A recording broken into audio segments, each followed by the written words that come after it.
What's up, everybody? Welcome back to the channel. United Man I am. It has been hot and heavy. It has been busy. There has been a lot going on, and I have not been able to make a video for a couple of days now. Been out of town, been away from my computer, was able to watch the Burnley game, was able to see a lot of the reaction, a lot of what's been going on Twitter. Certainly keeping my eyes and ears to the ground for every bit of transfer news, for every bit of the aftermath after the Grimsby Town loss leading up to Burnley. It was chaotic for a second, and there's a lot to catch up on, so here we go. Just like that, the transfer window, the summer transfer window has slammed in our face. Now, all in all, what do I think? What do you think? We've brought in Matheus Cunha, Bryan Mbeumo, Benjamin Sesko, Sonny Lamens, and then also Diego Leon, which I think goes under the radar. That was an early signing, but technically it's a summer signing. Before I give a grade, transfer window business is not just incomings, right? You've got to incorporate the bigger picture, right? Everything, outgoings, incomings, all of it. Now, as far as outgoings, we've seen Antony leave Manchester United. We've seen Alejandro Garnacho go to Chelsea. We've seen Marcus Rashford leave on loan. We've seen Jadon Sancho in the nick of time leave to Aston Villa. We've also seen Rasmus Højlund leave to Napoli, which is all but guaranteed, right? It's a loan technically. You imagine that that's going to convert to a full deal. We weren't able to get rid of Malacia. Who knows what his future is? I can't imagine that there's a spot in Ruben's squad for him. The amount of business, I mean, we heard that we were going to be focusing on sales and getting players out. And we certainly did. Like, you've heard it called the infamous bomb squad, right? The majority of those we found solutions for, long-term solutions that are no longer our problems, right? To reshape the culture and to reshape the identity and the DNA in Ruben's vision, in Ineos's vision, you've got to get rid of detractors. You've got to get rid of people who either their performance level isn't where you need it to be, it's not at the standard that Ruben's trying to set, or as characters, their personalities. How do they get on with the teammates? How do they get on with the squad? How are they in the dressing room? Are they at the standard that you want them? Clearly, for a combination of reasons, these players were not at that standard. So just getting rid of all those people in one transfer window in one summer, which is stuff that we have struggled to do, we've been trying to do for a while. You've got to say it's good business. Now put that in tandem with the incomings, with the Cunha, Mbeumo, Lamens, Sesko, Leon. I'd give it a solid 8 out of 10.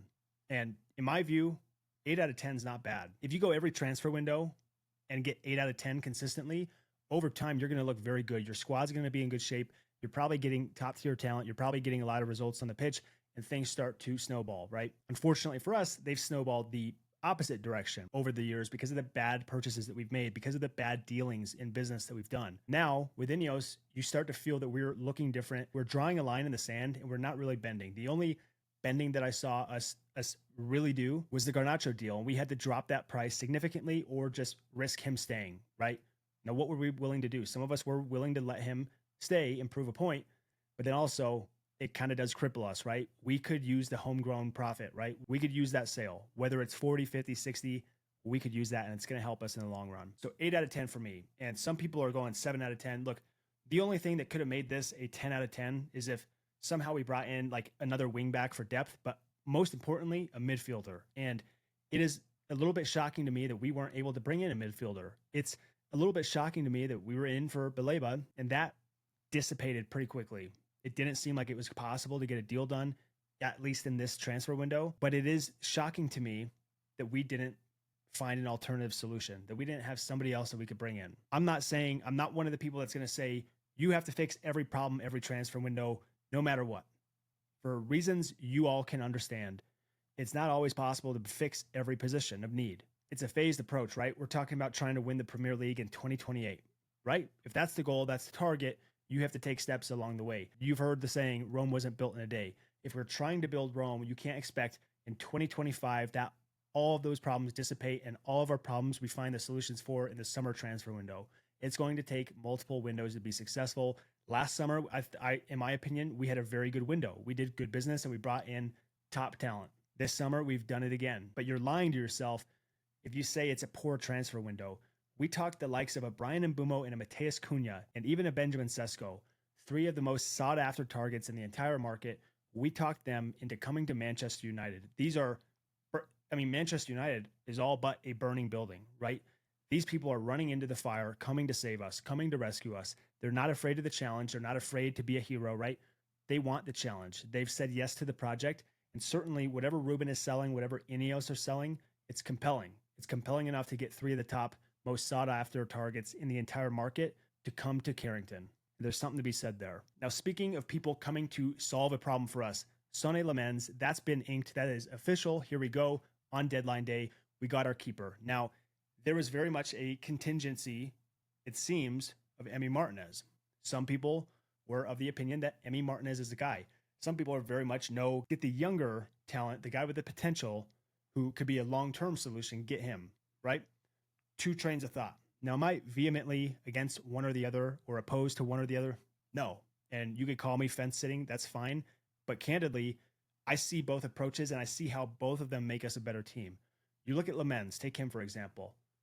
Young, sought after, his whole career ahead of him, been compared to Courtois, right? Obviously, because he's Belgian, that's one thing. But just his cat-like reflexes, his shot-stopping ability, I mean, his numbers are impressive. And he certainly is unproven. He's certainly not done it in the top leagues, right? But his stats alone and his saves and his save percentages and his saves above XG are things that stand out to me. And you're betting on potential, you're betting on upside. That's what any of us are doing here.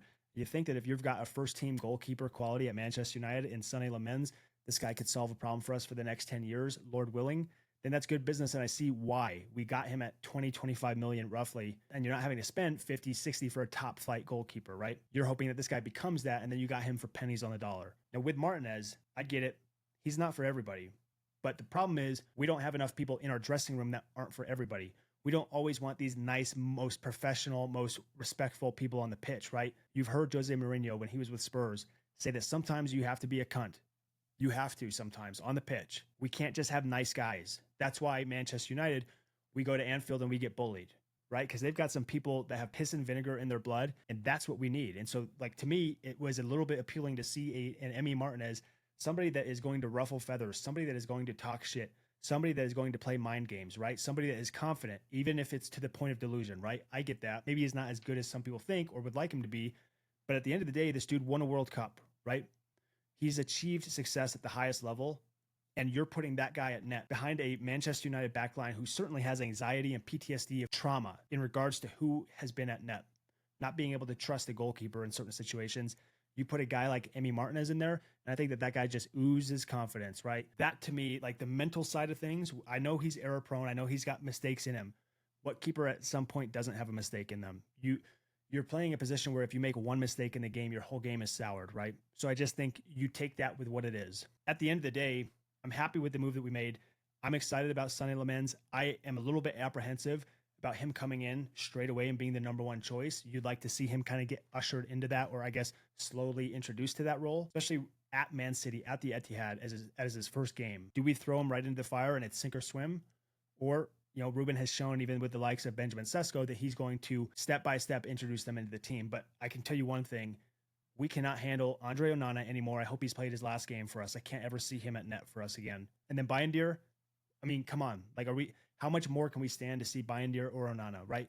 You almost think that maybe it's Heaton at Man City and then just buy time. But we've got 2 weeks. We've got an international break to hopefully introduce Lamens into the squad, into the team, and see if he's cut out for it, right? We'll see. But I like the move. I'm happy about it. I'm excited about it overall in general. This guy was wanted by a lot of top flight teams, and we got him. He wants to come to Manchester United, and playing goalkeeper at Manchester United is one of the most scrutinized, high-profile positions you can play in the world, right? Good luck to Sonny Lamens. I'm pumped to have you here. We, as a fan base, are pumped to have you here. You're a sight for sore eyes. You could be a major hero at a moment of need. Let's get it. Let's do it. Let's shock the world. Now, transitioning to a tough topic for me, and that's Kobbie Mainoo. David Ornstein, the truth, the gospel, the source of all knowledge and truth, right, said that Kobbie was pushing for a loan away, and cited the reasons being playing time, wanting to make sure that he's playing, improving, and pressing so that he can play in the World Cup, right? Now, initially, I'll be honest, I was of the opinion that, can you blame Kobbie? I could see why that's his angle, that's his perspective. He's behind Bruno, and for the foreseeable future, he's going to be behind Bruno. And from what we've heard, he's not competing for the position of Casemiro and Ugarte, right? They're two different positions, two different profiles. Kobbie is slotted behind Bruno. You're not going to really displace the captain, at least with the way Bruno's playing. So pushing for a move, a loan away, not a long-term move away from Manchester United, but a move away to better himself, to get minutes, to get repetitions, right? To improve as a player and to stay fit, stay fresh. To me, that made sense. However, I think loyalty in this circumstance is important. And I'm not saying that Kobbie's not a loyal person. By all accounts, he is. But isn't it just a little bit weak Isn't it just a little bit entitled even? When the manager says you are a part of this team, I want Kobe to fight for his place just like everybody else. And your solution, because you're not getting the minutes on the pitch, is to leave the club and go play somewhere else on loan. Not help the club you're at solve the problems that we're trying to solve, not becoming a solution to the problem, but actually perpetuating the problem. That's kind of how I view it. It's like, are you in it with us or are you not? Are you in the trenches with us or are you not? At this point in time, Manchester United, we need all of the talent. We need all of the leadership. We need our players to show up and to perform and to change what has happened the last 10 or so years, right? We need to be different. Kobe Mainoo is 20 years old. Not a lot of 20-year-old midfielders starting, leading clubs. He has so much growth and development ahead of him that it was wild to me that some of these, Player FC people out here are saying, if the manager can't find a way to build a team around Kobe, then what kind of system is he running? What kind of manager is that? Not even taking into account that Kobe's not the best player on our team. Bruno's better, Cunha's better, and Mbumo's better. At this point, Ahmad is better. Kobe is an awesome player, and if he continues on the track that we all hope he is on, he could be world-class, top flight. We hope. That's the goal. He's got the building blocks, right? But at this point in time, the manager has given him steps that he needs to take to be a better player, to be what he needs to be for this team. And instead of taking that and incorporating that and becoming that, his option is to get minutes elsewhere. And that, to me, is a little bit weak. It's selfish, and I get that players need to be selfish, right? Like, the club is going to be selfish, and we've certainly been selfish when it comes to the likes of a Rasmus Højlund and Garnacho and all of that, right? Are you with us or are you not? If you want to play in the World Cup, train harder, perform better, dig in, work, grind, put the effort in to the club you're at. Because we just had injuries to Cunha. We just had an injury to Mason Mount at the 10. You have played in the 10 before, but the more likely scenario is that now Bruno steps up and plays the 10 and you play the 8. There's your playing time. But even after those injuries, we're continuing to hear that Kobe's pushing for a loan away. Why is that? Is there an issue with the manager? Because from what Ruben's saying, he's saying all the right things. He said, I love Kobe. I appreciate Kobe more than you all seem to think or believe or to know. But then Kobe's requesting a loan away after meeting with Ruben and hierarchy. It's just a little bit weird to me. I love Kobe Mainoo, so this isn't meant to be a shot at him, right? I don't like to diminish players. That's not my style. But I just would love to see him dig in and fight and show some backbone, show some fortitude. And if you can do that when you're 20 years old, I mean, we saw that Paul Scholes wasn't starting until he was 22 for Manchester United. You're on an accelerated path, right, to the first team. You've been forced to play mainly because it's a position of need and you're talented, you're great. But now it's time to take that next step, become a professional, make sure your performances are consistent, make sure you're reliable, make sure you're doing what that manager asks, make sure you're competing week in and week out for time on the pitch. Because at the end of the day, that's what's going to make us most successful. Now, a lot happened with Ruben Amorim, and after the Grimsby Town match, I was worried. I was in the dark, man. I was a little bit worried about, is Ruben just going to walk now? I mean, what can we expect? And then you see people throwing shade at Ruben, throwing shade at the system, yada, yada, yada, all this stuff, right? My biggest thing, the thing that I maintain is that the effort in that game was atrocious. And the players on the pitch, that's up to them to maintain, right? That's up to them to perform. They set the standard. They dictate that. You can talk about coaching, you can talk about scheme, you can talk about formations, whatever you want to talk about. But when you're playing Grimsby Town, a 4th division team, you can't talk about the manager. We were 15th in the Premier League, okay? We were bad, but we are Manchester United. You do not lose or get outfought to a Grimsby Town. That just doesn't happen. Check this out. These are kind of some of my thoughts. I don't care what lineup went out for Manchester United. I don't care what manager's on the sideline. You don't need a manager if you're Manchester United to be the 4th division team. And if you need a manager to coach you and give you tactics so you can understand how to beat a 4th division team, you do not deserve to be at Manchester United. So any Manchester United fan that is mad at Ruben Amorim and thinks this is Ruben's fault, when he assigned 11 players to go play this football match, that should have been it. He doesn't have to tell Onana how to come out. He shouldn't have to tell somebody how to press. You're playing a 4th division team that you're supposed to be miles better than. Miles better than, right? And you lost. There's nothing more to say. It's on the players, man. That's 100% on the players. You should be able to dog walk Grimsby Town, okay? And so for all the drama and everything that happened after that match, we got Ruben coming out and talking. And these are kind of the things that he said. 2 days after, could you just clarify what you meant by those comments? It's I know that when I speak these things, guys, to be really honest with you guys, every time that we have in the future one defeat like that, I'm going to be like that. I'm going to say sometimes I hate my players, sometimes I love my players, sometimes I want to defend my players. I think I cannot. You have to be like that. So when we talk about Sir Alex, right, and he's throwing boots in the dressing room at his players, where are all the people that are saying that that's an issue? Where are all the people that are saying he can't control his emotions? That's a problem. This guy needs to be stable. He needs to be confident. He needs to be subdued, right? He has to be professional. Where are all the people talking about that? Now I get it. Alex Ferguson, Sir Alex, the one, has silverware. He has medals. He has a resume. He commands respect. But this dude, people feared him. They feared having a boot thrown at them if they didn't put the effort on the pitch that was mandatory, that was required by Sir Alex. So when we're talking about losing to Grimsby Town in the way that we did, with the performance that we had, with the lack of effort, with the getting beat to the ball, things like that, you cannot be a manager and come out and just be like, I'm disappointed in our guys. I wish we would have showed up. I don't know what that was. Like, you have to have such an out of the ordinary reaction. That is not okay. And you either allow that to happen or you change and correct it. And I can tell you what, Ruben's post-match interviews, they sparked a lot of outbursts. Across our fan base, across everybody's fan base, everybody wanted to say something about it. But you do not tolerate that kind of effort on the pitch. You light a fire under these guys. And he came out and he was just completely 100% transparent. Said what he thought, said what he felt, put a spark under these guys, right? They spoke very loudly what they feel. They did. And you know what? That's a reality check for these guys, man. That type of effort, that type of performance can never, ever, ever, ever again happen. And if you are on the pitch, you need to look yourself in the mirror. Why did that happen? How did that happen? The goals we gave up were atrocious. But Ruben even said the goalie should never even touch the ball in that game, except for with his feet when we're playing him in. That's the type of game you should have against a 4th Division Grimsby Town. We should outclass them in every way, in every aspect of the match. We didn't. And that's why this type of emotional response, this type of unpredictable, kind of crazy response, something that shocks the system, that had to happen. It had to. This is my way of doing things, and I'm going to be like that. And I felt that in that moment I was so frustrated and annoying. And I know, again, that you have a lot of experienced people talking about the way I should perform with the media, to be more constant, to be more calm. I'm not going to be like that. So I'm trying to accept that, and I'm going to be who I am. And that's why I have the passion that I have. And in that moment, I was really upset and really disappointed. First of all, I love that. He's just going to be who he is. And so we talk about like Erik ten Hag near the end. This guy was delusional. We would look absolute shit on the pitch, and he'd come out and say, I thought we were the better team.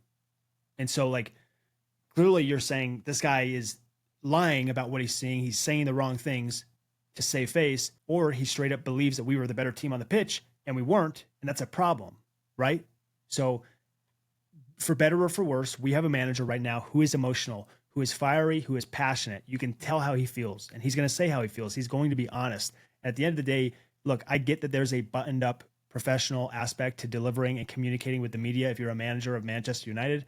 But at the end of the day, some of us, we're humans, right? We appreciate honesty. We appreciate being able to trust what we're being told. And at least I have a guy who calls it how he sees it. And I appreciate that. And so this kind of goes hand in hand with the media and everybody else outside our fan base, even in our fan base, overreacting and just painting a narrative that I feel truly is absurd and isn't rooted in reality. Take a listen to Scott Parker, Burnley's head coach, their manager, talking post-game after playing Man United. Were you surprised of how little control and stability Manchester United had? Which was funny. Little control and little stability. I don't know if you saw the match stats, but we had a ton of control, a lot of stability. There were moments in the game where we lost control, but for the majority of the game, we had control. I thought they had a lot of control and stability in the first half, to be honest with you. I thought they looked a very, very good team. I get the narrative around United at the moment, and people want to spin whatever narrative they want, and it's United this week. Spin whatever narrative they want, like this lady asking the question, how she framed that. It'll be United, someone else the following week. We've come to that first half performance from Man United was every bit of a top team. They were, partly down to us maybe in certain times, but they've got some exceptional players. And we ground ourselves and dug in deep and got ourselves back in the game, really. But yeah, that's where I see the reflection on United today. And so when he says every bit of a top team, check this out. Expected goals were number 2 in the Premier League, except we've only scored 4 out of 6.7 expected. Shots on target per match, 5.3, behind Liverpool and Chelsea. You know where they're at in the Premier League table? Look at that shot conversion rate. We know we haven't been clinical, but we're creating chances, right? But that shot conversion is piss poor. You see Arsenal, you see Chelsea, you see Liverpool. They're all up high, right? They're high in the table. They're high on shot conversion. If we can get that better, if we can start to dial in our attack and be more clinical and convert some of these chances, then that makes a world of a difference in winning, losing in the table. Touches in the opposition box, we're beating the shit out of the rest of the league. And then you look at big chances and we're top 5. So the system, the tactics, everybody wants to say that's a problem. How much of a problem is it if we're in those neighborhoods, in those pieces when it comes to attacking, creating chances, controlling a game? Yada, yada, yada. This to me is just a narrative that is being spun. Everybody wants to talk about the system, and that's why Ruben gets so annoyed when he's like, it's not the system. It can be fluid. We can change. It could be dynamic, right? It doesn't matter about the system. At some point, it matters about effort, about what the players are doing on the pitch. And so at the moment, I just feel like there's a lot of negativity. And to me, truly, I mean, I'm going to jump on here and I'm going to say how I feel. And I'm going to be honest. I'm a fan first. That's what I'm here to do. I want to talk about Manchester United because I love Manchester United. I love football, and I just want to see us win. I don't care or give a shit about giving some negative reaction or some negative reaction video that gets clicks and whatever. It's never going to be superficial. It's never going to be fake. It's always going to be how I feel. And I feel like there's some fans out there that after 3 games are throwing in the towel and they're making a joke of Manchester United. They're giving up and they're just doing it for clicks. They want to do some rant or some bullshit that they're just fabricating, but they're not really being realistic. Because if you're being realistic, can we just look at this for a second? Why don't you Google the Premier League table? We're 9th right now, right? We've got 4 points out of 9. Liverpool cruising away, but look, we're just 2 points away from top 4. But if we're being real, we're 2 points, right? 2 points away from number 3 Arsenal. We're 1 game, 3 we're a win away from 2nd place Chelsea. We've already seen us go toe-to-toe with Arsenal. We should have won that game, right? The problem is we meet the level of our opponent. And so that's why I'm kind of backing us to show up at the Etihad against City, because it seems like we play to that level when we need to. So I just think the sky is falling is a bunch of bullshit right now. Like the Grimsby Town was as bad as it gets, but that's an indictment on the players and not the manager. The only time that's an indictment against the manager is if the team is down tools, if the team has given up or quit on the manager, right? And it doesn't appear that that's happened. You see people making fun of Bruno for celebrating that game-winning goal at Burnley, that penalty. What are you talking about? A win should never be taken for granted, especially after last year when we finished 15th. We need all the wins we can get. And when we win a match, I will celebrate it with no apologies. I don't care. A win's a win. We'll take it. It was a much needed win. It was very emotional week, right? For Manchester United fans. I can only imagine the feeling of what it was in the dressing room leading up to that Burnley game. That was a weight off our shoulders to be able to go and get 3 points and get a win at home in front of our fans, right? It's about more than just a win. It's about the pressure that's on the club. It's about the pressure that's on the players. And most of all, it's about the pressure that's on Ruben Amorim, right? These players seem to like Ruben Amorim. They seem to trust him and they seem to fight for him. And winning that match after all of the outside noise, that was a way to just silence it for 2 weeks for the international break. Get some time to train, get some time to reset, recenter, refocus, and come back to the Etihad and put in a result against City. That's what we've got to do. So I feel better after the Burnley game. It wasn't perfect, but there's signs that show me that our team, the way we play, the system, all of that, we've seen us deliver top performances. We've seen it work. Convert some chances, make sure from week to week that effort is there, that work rate is there, that drive is there. And I think we start to turn a tide, right? We start to get more results. We start to score more goals. Just have a better than 6.9 shot conversion rate, and we might just start winning some matches. Go Reds.